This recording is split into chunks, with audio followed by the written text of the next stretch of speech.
प्यारे बच्चों, आइए हम एक नया टॉपिक देखते हैं ट्रायंगल, जिसमें है आपका सिमिलर ट्रायंगल।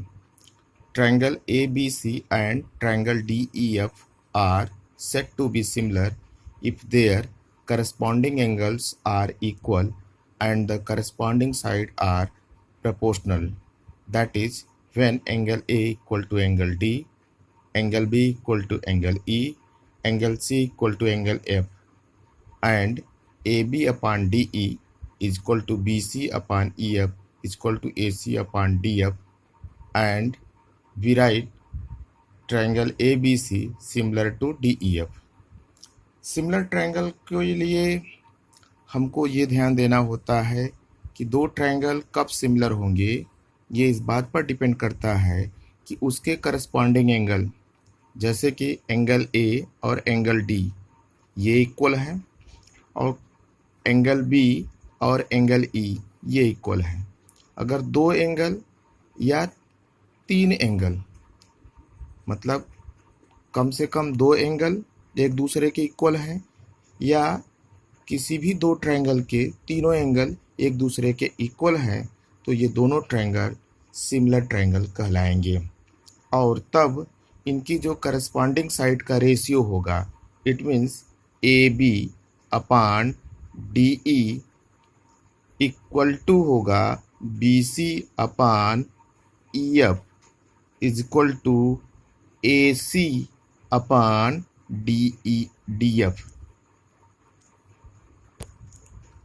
अब आइए हम थ्योरम फर्स्ट देखते हैं, जिसको हम थेल्स थ्योरम या basic proportionality theorem, Thales theorem या बेसिक प्रोपोर्शनलिटी थ्योरम के नाम से भी जानते हैं। थ्योरम फर्स्ट क्या है? If a line is drawn parallel to one side of triangle intersecting the other two sides, then the other two sides are divided in the same ratio. आइए figure को देख लेते हैं।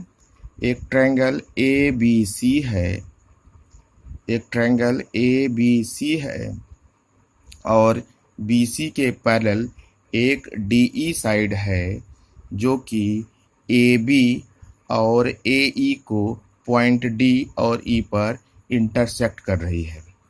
तो इसका जो साइड का रेशियो होगा, दो ट्रायंगल हमको दिख रहे हैं, एक है ए डी ई और दूसरा ट्रायंगल है ए बी सी।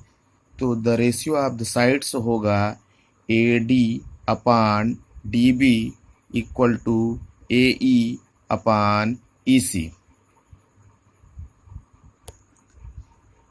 अब इसमें हमको गिवन है एक triangle A B C in which line L is parallel to BC, it means DE parallel to BC, intersecting AB at D and AC at E, और हमको प्रूव करना है AD upon DB is equal to AE upon EC।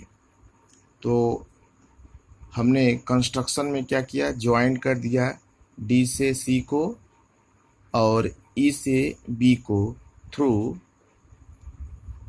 drawn EF perpendicular to AB, that is EF perpendicular AB, and through D draw DG perpendicular to AC। एक triangle हमने लिया है ABC, जो कि थर्ड साइड BC के parallel है DE, जो AB को पॉइंट D पर और AC को पॉइंट E पर इंटरसेक्ट करती है। और आप यहाँ देख सकते हैं कंस्ट्रक्शन में हमने ये ड्रॉ किया है कि जो EF है, EF जो है वो AB या AD पर परपेंडिकुलर है, और जो DG है वो AC या AE पर परपेंडिकुलर है। आइए अब हम इसको प्रूव कर लेते हैं। तो प्रूविंग में आप देख सकते हो कि area of ADE, area of ADE मतलब area of triangle ADE half AD into EF।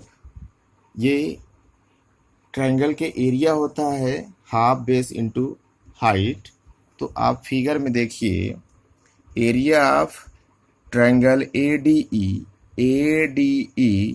Area of triangle ADE, हम इसको लिख सकते हैं हाफ बेस AD और height EF. Reason is that EF is perpendicular AD. ये हमको गिवन है बाय कंस्ट्रक्शन। ठीक इसी टाइप से area of triangle BDE is equal to half BD into EF। यहाँ भी ठीक उसी तरह से कि area of triangle is equal to होता है हाफ बेस इंटू हाइट। तो अगर आप फिगर में देखिए तो area of triangle BDE, area of triangle BDE, area of triangle BDE half base होगा BD और हाइट होगी EF। Area of triangle BDE में बेस होगा BD और हाइट होगा EF।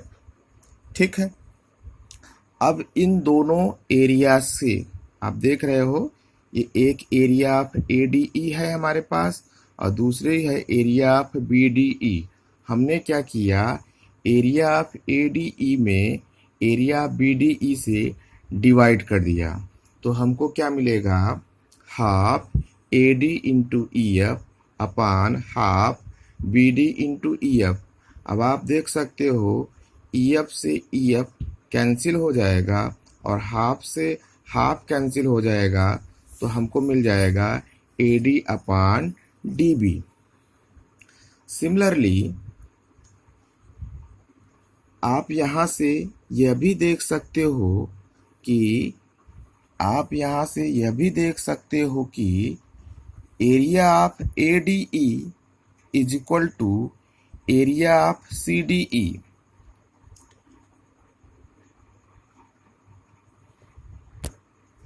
Area of ADE upon area of CDE, area of ADE upon area of CDE।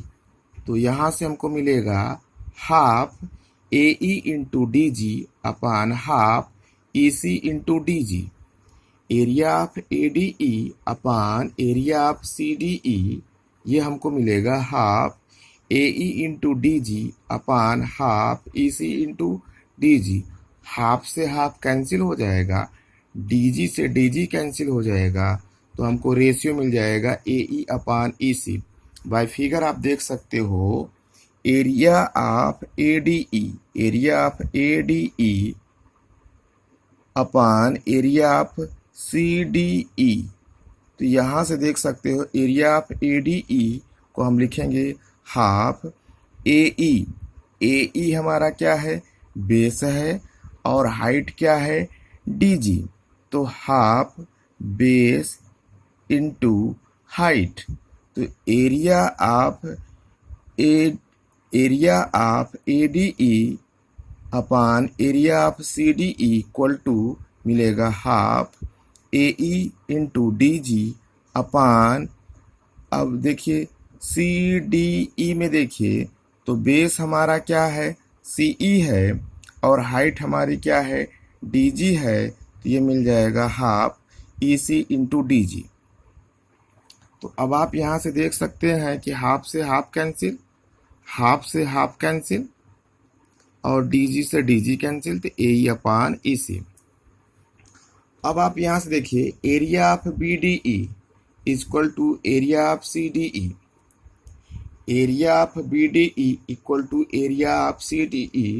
Reason is that area of triangle BDE and area of triangle CDE are on the same base BC and between the same parallel lines DE and BC। हम लोग 9th में ये theorem पढ़े थे कि same base पर और दो पैरेलल लाइंस के बीच में अगर दो ट्रायंगल हैं तो दोनों के एरिया क्या होती है, सेम होती है। इसलिए area of BDE is equal to होगा एरिया ऑफ CDE। तो अब आप यहाँ से देख सकते हैं कि एरिया ऑफ ADE अपान हम लिख सकते हैं एरिया ऑफ BDE, क्योंकि हम BDE इक्वल टू CDE है, तो CDE के प्लेस पर BDE लिख सकते हैं, तो ये हो जाएगा AE अपान EC। तो अब आप देखिए AE अपान EC ये मिल गया और AD अपान DB ये मिल गया। तो अब आप यहाँ से देख सकते हैं इन दोनों से हमको क्या मिलेगा, AD अपान DB है ना, AD upon DB is equal to AE upon EC, क्योंकि ये दोनों ही सेम रेशियो है। यहाँ पर भी ADE अपान BDE है और यहाँ पर भी ADE अपान BDE है, तो इसलिए यहाँ से फिफ्थ और यहाँ सेकंड से यहाँ हमको मिल रहा है रेशियो AD अपान DB और यहाँ मिल रहा है AE अपान EC। तो फ्रॉम सेकंड एंड फिफ्थ हम लिख सकते हैं AD upon DB equal to AE upon EC। यही हमको क्या करना था, प्रूफ करना था।